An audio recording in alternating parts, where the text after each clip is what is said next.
For this first solo, I'm doing a little ode to Jimmy Page, Led Zeppelin vibe. I put a little slapback delay on, which to me is like a quick fix to emulating that sound to a certain degree. I'm largely in the pentatonic box. I'm in E minor. The whole progression here is just...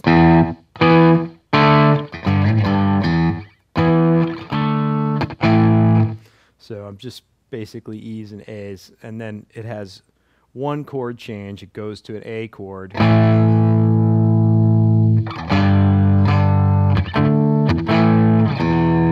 So that's the turnaround. So we're playing over an arrangement. So I'm going to map out what I want to do for the solo. I know I have a certain number of bars that I need to fill.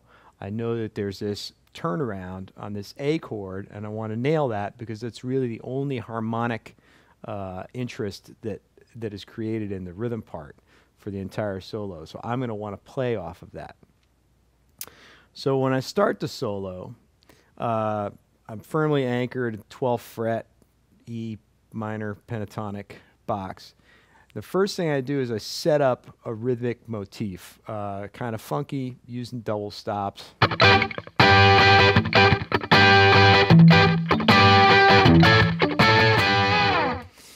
And it's just something to hook in to what's going on rhythmically, and just a little feature of a repeated figure. Next up, I do a nice bend to the tonic. And then there's a repetition lick, and it's a whittly, whittly, whittly. So that's...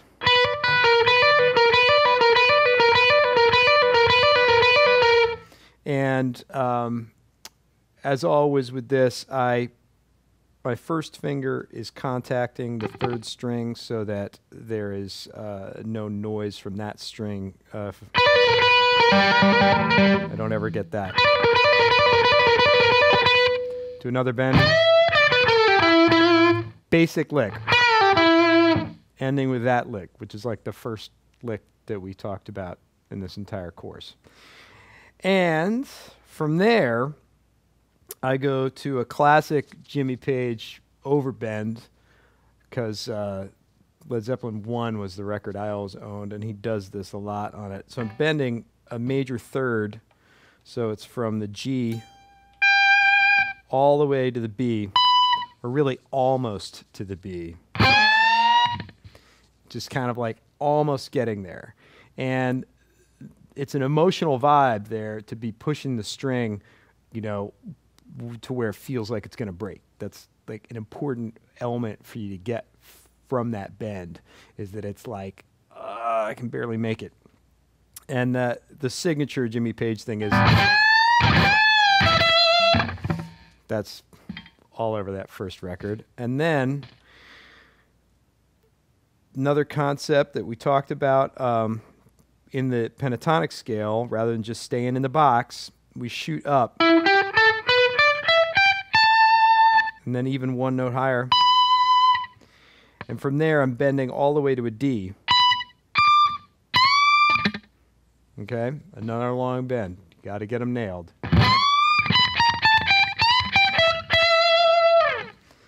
Okay, and let's see.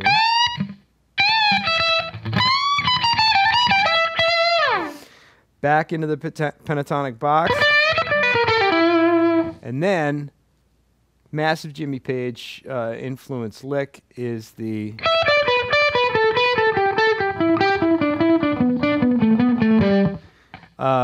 and the interesting thing about that lick is that I probably learned it growing up, always starting here.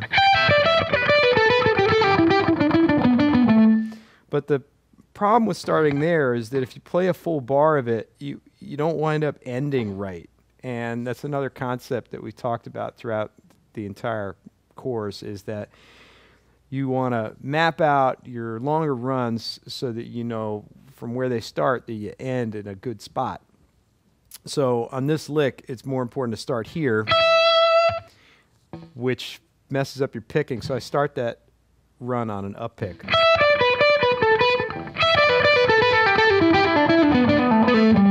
And now here comes the chord change. So instead of ending that lick here, I end it here, because that's rhythm part plays the A chord. So from the A, I shoot up the A major pentatonic scale in the 5th fret root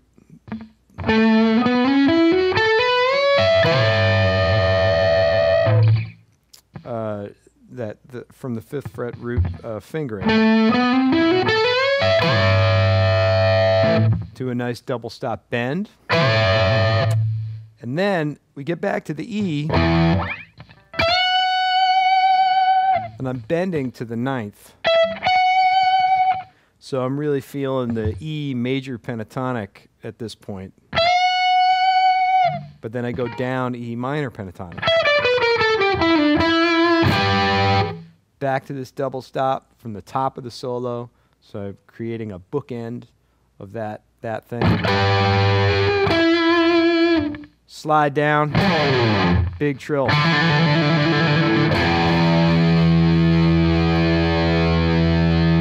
And then we just enjoy the sound of the low E string ringing bombastically across the stage. And there is performance number 1.